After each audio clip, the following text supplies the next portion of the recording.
திருச்சி மாவட்டம் மணப்பாறையை அடுத்த வையம்பட்டி அரசு மேல்நிலைப் பள்ளியில் 10ஆம் வகுப்பு படிக்கும் மாணவிகளின் உடல்கள் ரயில்வே தண்டவாளத்திலிருந்து மீட்கப்பட்டிருக்கின்றன. இதுகுறித்த தகவல்களை நமது செய்தியாளர் சுரேஷ்குமாரிடம் கேட்கலாம். சுரேஷ்குமார், எத்தனை மாணவிகளுடைய உடல்கள் மீட்கப்பட்டிருக்கு?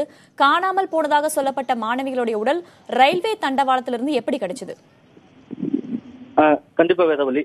திருச்சி மாவட்டம் மணப்பாறை அடுத்த வையம்பட்டி அரசு மேல்நிலைப் பள்ளியில 10ஆம் வகுப்பு படிக்கும் மாணவிகள் ரதிதேவி, செல்வி இந்த 2 மாணவிகளும் நேற்று பள்ளி முடிந்து வீட்டுக்கு செல்றதா கூறி சென்றாங்க.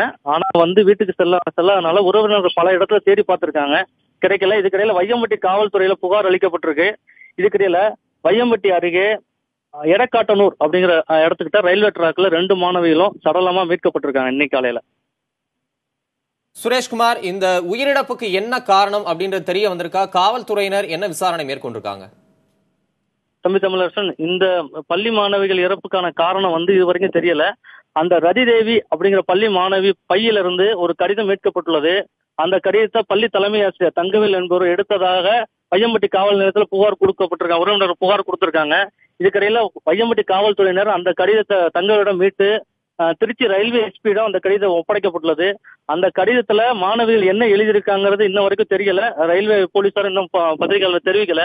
அது தெரிவிக்கும் பட்சத்துல மாணவிகளோட இறப்புக்கான காரணம் தெரிய வரும். தமிழரசன், சுரேஷ்குமார், காவல்துறையினுடைய விசாரணை ஒரு புறம் இருக்க, அந்த உயிரிழந்த மாணவிகளுடைய பெற்றோர்களும் உறவினர்களும் இது குறித்து என்ன சொல்றாங்க? வேதவழி, அந்த உயிரிழந்த மாணவிகளோட பெற்றோர் உறவினரும் இது பள்ளியிலயும் வீட்லயும் எந்த பிரச்சனையும் இல்ல, பள்ளிக்கு சென்ற மாணவிகள் நேற்று மாயமானது குறித்து பல்வேறு வகையில சந்தேகம் இருக்கிறதாகவும் அந்த லெட்டரை பிரிச்சு பார்த்து அதுல என்ன இருக்குன்னு தெரிஞ்சுக்கணும்னு சொல்லி விரும்புறாங்க. ஆனா அந்த கடிதத்தை பிரிச்சு பார்க்கப்பட்ட பிறகுதான் அது இதற்கு இறப்புக்கான காரணம் முழுமையா தெரிய வரும்.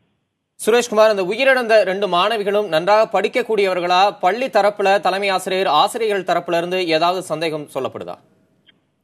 தமிழரசன், இது சம்பந்தம் இந்த மாணவிகள் இறப்பு சம்பந்தமாக பள்ளி தலைமை ஆசிரியர் தங்கவேலிடம் நம்ம தொடர்பு கொண்டு கேட்டபோது அவர் பள்ளியில அந்த மாணவிகள் நல்லா படிக்கிறாங்க, நேற்று பள்ளியில ஸ்பெஷல் கிளாஸ் முடிஞ்சு 5 மணிக்கு பள்ளிக்கூடத்தை விட்டு போனாங்க, பள்ளிக்கூடத்துல எந்த பிரச்சனையும் இல்லை, இதுக்கிடையில் இந்த மாணவிகள் இறப்பு அதிர்ச்சி அளிக்கிறது அப்படின்னு சொல்லி அவர் தகவல் தெரிவித்திருக்காரு. சுரேஷ்குமார், உயிரிழந்த மாணவிகளுடைய உடல்கள் தற்போது எங்க வைக்கப்பட்டிருக்கு?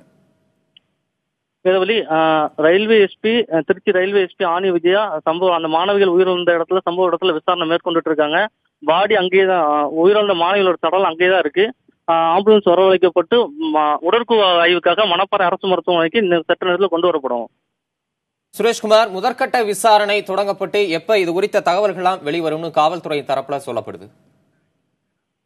தமிழரசன், இது குறித்து காவல்துறையில விசாரணை போது விசாரணை நடைபெற்று கொண்டுள்ளது. இது முதல் கட்டமாக நாங்கள் எதுவும் சொல்ல முடியாது. அந்த கடிதத்தை ரயில்வே எஸ்பி பிரிச்சு பார்த்து அவங்க சொன்னதுக்கு அப்புறம் தான் அந்த விசாரணையோட கட்டம் மாறும் அப்படின்னு சொல்லி தகவல் சொல்றாங்க.